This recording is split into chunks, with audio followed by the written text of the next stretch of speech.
আসসালামু আলাইকুম।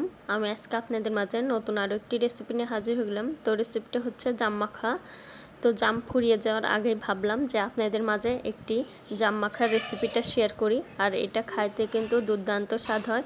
আর এইভাবে কিন্তু যদি জাম আপনারা ফ্রিজে রেখে দেন তো দীর্ঘদিন ফ্রিজে থাকবে। তো আপনারা যেই রকম জাম রাখবেন সেম কিন্তু সেই রকমই থাকবে। তো আমি এখানে কিন্তু জামগুলো ফ্রিজে রেখে দিছিলাম 15 দিন হলো। তো 15 দিন পরে কিন্তু আমি বের করে ঠান্ডা পানিতে রেখে দিচ্ছি 5 মিনিট। তো রেখে দেওয়ার পরে কিন্তু জাম স্বাভাবিক হয়ে গেছে।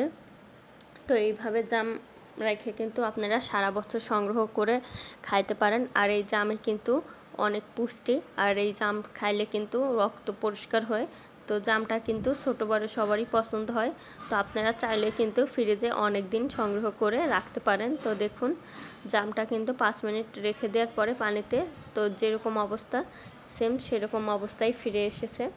আর এই জাম মাখা কিন্তু বেশি উপকরণ দিয়ে কিন্তু জাম মাখা করা লাগে না। তো সামান্য 2টি উপকরণ দিয়ে কিন্তু আপনারা ঝটপট জাম মাখা তৈরি করতে পারবেন। তো এইখানে কিন্তু সামান্য পরিমাণ লবণ আর কাঁচা মরিচ দিয়ে কিন্তু জাম মাখা তৈরি করলে এই গরমের দিনে দুপুরবেলা কিন্তু এইভাবে জাম মাখা তৈরি করলে সবারই পছন্দ হবে। তো আর দেরি না করে এইভাবে জাম মাখা তৈরি করে ফেলুন। তো অবশ্যই কাঁচা মরিচ দিয়ে জাম মাখাটা করবেন ভালো হবে। তো মরিচের গুঁড়ো কিন্তু এখানে ব্যবহার করবেন না, তাহলে জাম মাখাটা ভালো হবে না। তো অবশ্যই কাঁচামরিচ দিয়ে জাম মাখাটা তৈরি করবেন। ছোট থেকে বড় সবারই কিন্তু পছন্দ হবে।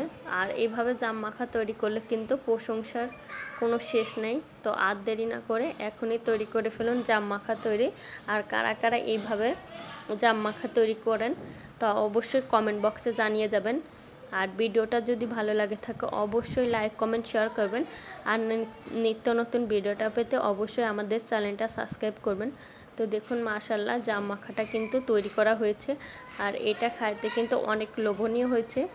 তো দেখুন মাশাআল্লাহ এটা কিন্তু খাইতে কিন্তু দুর্দান্ত স্বাদ। আল্লাহ হাফেজ, আসসালামু আলাইকুম।